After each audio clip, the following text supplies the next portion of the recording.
This episode is brought to you by Marqeta. When it comes to your payments provider, you can't afford to compromise. Marqeta's modern payment solutions flex with your business without the trade-offs. Stable and agile, secure and innovative, scalable and configurable. If they say you can't have it all, don't believe them. Your business demands more. Choose a payments provider that delivers more. Choose Marqeta. Visit marqeta.com/Spotify to learn more. ராகவில் கீதாவுடன் மர்ம தேசம். ராகவில் இது மர்ம தேசம். சொல்லுங்க, அதுக்கப்புறம் என்ன நடந்துச்சு? என்னோட மதர்ல ரூம் வந்து செகண்ட் ரூம். அதுல வந்து ரூம்ல வந்து ஜன்னல் இல்ல. அவங்க ரூம் வந்து கொஞ்சம் உயரமா இருக்கு, ஜன்னல் இல்ல. சோ கதவு மட்டும் தான். அவங்க கதவு, அந்த ரூம் கதவு கூட கொஞ்சம் ப்ராப்ளமா தான் இருக்கும். சோ அந்த கதவு வந்து மூடி வச்சுட்டு நம்ம சும்மா இப்படி தட்டினாலே வந்து ரூம் கதவு திறந்துரும். ஆனா அன்னைக்கு நைட்டு அவங்க ரூம் கதவை யாரும் அவ்வளவு நேரம் அப்படியே தட்டிக்கிட்டு இருந்தாங்களாம். என்னோட மதர் நோக்கு வந்து வெளியே வரதுக்கும் பயமா இருந்துச்சு. என்ன சேர்ந்து தெரியுமா, அந்த ரூம்ல அப்படியே உட்காந்துட்டாங்க சாமி பாட்டு தட்டி விட்டுட்டு. கத்தி கூப்பிடல யாரையும்? கூப்பிடலன்னா ஆக்சுவலி நாங்க வந்து மொதல் ரூமே, அவங்க வந்து ரூம் விட்டு வெளியே தான் எங்களை கூப்பிட முடியும். எங்க மொதல் ரூம்னால எங்களுக்கு வந்து சரியா விளங்கல. அதனால தான் நான் இப்போது வந்து என் ரூம் கதை வந்து நான் தூங்க பண்ண திறந்து வச்சிருப்பேன் ஹஸ்பண்ட் வர வரைக்கும். ஸோ இவங்க எங்க ஹஸ்பண்டையும் கூப்பிடல, எங்களையும் கூப்பிடல, அப்படியே இப்போ சாமிலே இருந்துட்டாங்க சாமி பாட்டு தட்டி விட்டு. மறுநாள் மார்னிங் தான் இது வந்து சொன்னாங்க. ஸோ இவங்க சொன்னதோட எங்களுக்கு இன்னும் என்னடா நம்ம இவ்வளவு செஞ்சோம், இன்னும் ஒண்ணுமே இப்படியே நடந்துகிட்டு இருக்குன்னு சொல்லிட்டு அன்னைக்கு நான் நார்மலா வேலைக்கு போயிட்டு வந்துட்டேன். ஈவினிங் வந்துட்டு எதிர்ச்சியா எங்க வீட்டுல கட்டி சேர்ந்த அந்த பூசணிக்காய் பார்க்கற, நார்மலா ஒரு பூசணிக்கான ரொம்ப நாள் தகன் பண்ணும் தானே. ஆமா, அழுகி போச்சா? அழுகி போல, அப்படி காஞ்சி கருவாடை போன மாதிரி ஆயிடுச்சு. அவ்வளவு சுருங்கி போயிருச்சு.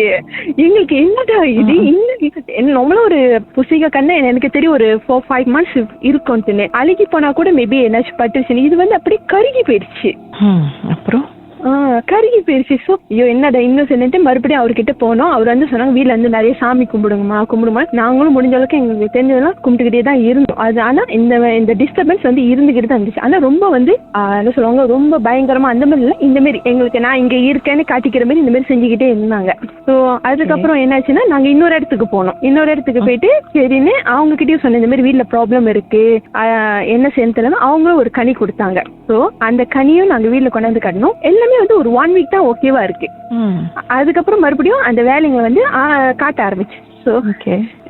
அதுக்கப்புறம் ஒரு நாள் இது வந்து யார் செஞ்சான்னு தெரியல எங்களுக்கு. இது வந்து எப்படின்னா, ஒரு நாள் வந்து நான் என்ன செஞ்சுக்கிட்டு இருந்தேன்னா, என்னோட வீட்டு பூஜை அறையை வந்து சுத்தம் பண்ணிக்கிட்டு இருந்தேன். நம்மள வந்து கீழே தான் சுத்தம் பண்ணுவேன், பூஜை மேல வந்து நான் சீக்கிரம் சுத்தம் பண்ண மாட்டேன், நான் நல்லதா இருக்குன்னு சொன்னேன். அன்னைக்குன்னு பார்த்து என்ன மறுநாள் ஏதோ ஒரு நியூ இயர்னால நான் முதல் நாள் வந்து தமிழ் நியூ இயர்னால நான் முதல் நாள் வந்து சுத்தம் பண்ணிக்கிட்டு இருக்கேன்.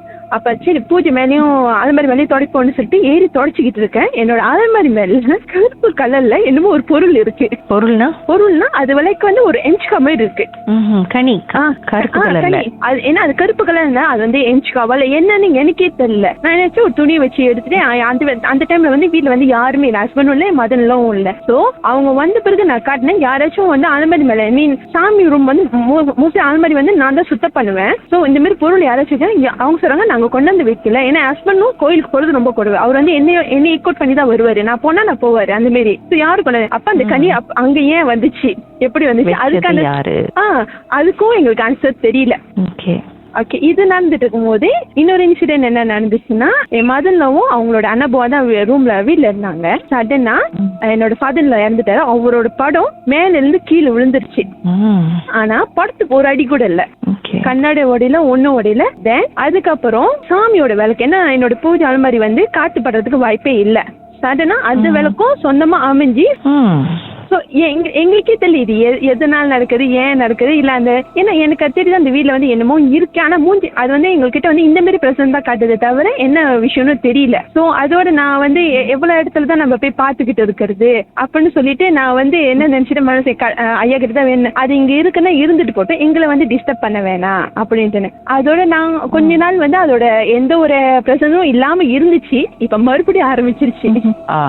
இப்ப என்ன லேட்டஸ்டா வந்து என் ஹஸ்பண்ட் அதே மாதிரி தான் வந்து குளிக்க போனாரு. சடனா அந்த கொலுசு சத்தம் மறுபடியும் கேட்க ஆரம்பிச்சிருச்சு. நான் கிளம்பிட்டேன்னு நினைச்சீங்களா, இருக்கேன் இங்கதான் அப்படின்னு அப்பப்ப வந்து ஒரு சிக்னல் காமிக்கிட்டு போல. அப்படியே லைன்ல இருங்க, பாட்டுக்கு பிறகு மேலும் பேசுமே என்னதான் நடந்துச்சுன்னு.